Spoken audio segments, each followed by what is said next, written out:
15 जून अखबारों में एक विज्ञापन छपा जिसकी शुरुआत में लिखा है अग्निपथ योजना। इस योजना की विशेषताएं क्या हैं उसके बगल में लिखी हैं और अंत में लिखा है मौका जिंदगी जिंदा दिली से जीने का, आओ हम बने भारत के अग्निवीर।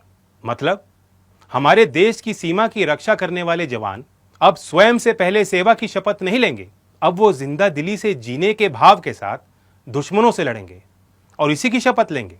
कुल मिलाकर देश सेवा के लिए अब संविदा पर युवाओं की नियुक्ति होगी और वो भी सिर्फ 4 साल के लिए।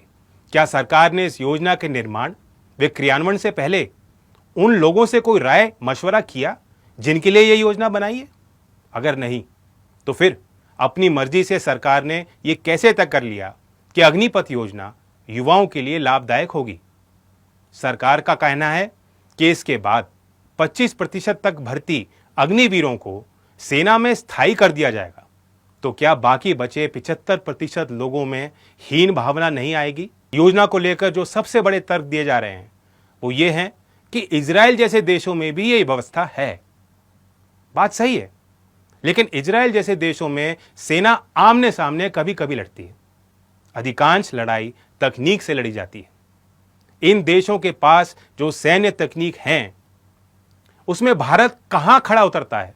सबसे अहम बात यह है, इन देशों में किसान हो, नेता हो, अभिनेता हो, दुकानदार हो, बड़े व्यापारी हो या फिर उद्योगपति हो, हर किसी को सेना में योगदान देना अनिवार्य है।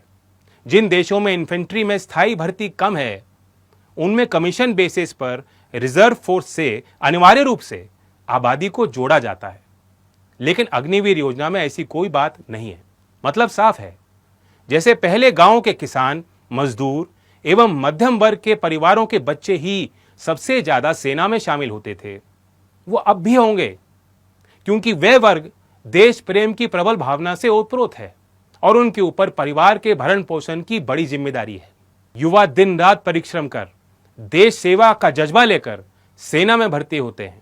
क्या 4 वर्षों में सरकार इन्हें इतना धन दे देगी कि अपने साथ अपने परिवार का पेट भर सकें, उनकी जरूरतों को पूरा कर सकें? बिना किसी प्लानिंग और वार्ता के जबरदस्ती थोपी गई अग्निपथ योजना से न सिर्फ युवाओं का बल्कि ये देश का भविष्य भी गर्त में जाएगा। क्या सरकार ने कभी ये सोचा उन लाखों परिवारों का क्या होगा जिनके बच्चों के पास सरकारी नौकरी का एकमात्र आसरा आर्मी, एयरफोर्स और नेवी है? उन लड़कों का क्या होगा जो सुबह शाम जी तोड़ मेहनत करते हैं ताकि फौज में भर्ती होकर देश सेवा कर सकें? उन परिवारों का क्या होगा जिनके फौजी बच्चों पर उनकी जीविका टिकी हुई है?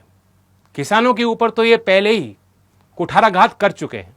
एक सेना ही बची हुई थी जिसके सहारे हमारे देश की सीमाएं सुरक्षित थीं, उसमें भी सेंधमारी शुरू हो गई। ऐसे वक्त पर जब चीन हमारी सीमा लांग कर डटा हुआ है, चारों तरफ से हमारी सीमाओं पर सेना के जवान निरंतर तनावपूर्ण परिस्थितियों में देश की रक्षा कर रहे हैं, केंद्र की सरकार व्यापारी बचत की दृष्टि से एक नई योजना लागू कर रही। क्या संदेश हम अपने प्रतिस्पर्धा वाले बगल के देशों को दे रहे हैं कि भारत सरकार के पास अपने सैनिकों को पेंशन देने तक के पैसे नहीं बचे और इसलिए ठेका प्रथा के अनुरूप सेना में भी भर्ती कर रही है? एक प्रधानमंत्री थे जिन्होंने जय जवान और जय किसान का नारा दिया और आज एक ये प्रधानमंत्री हैं जो जवानों, किसानों और इस देश की अखंडता, सुरक्षा और संप्रभुता से खिलवाड़ कर रहे हैं। युवाओं में आक्रोश है, होना भी चाहिए, लेकिन साथ ही इस बात का भी हम ध्यान रखें कि आपका प्रदर्शन उग्र ना हो। आप जो कर रहे हैं उसे किसी को परेशानी ना हो। विश्वास करें, मैं आपके साथ हूं।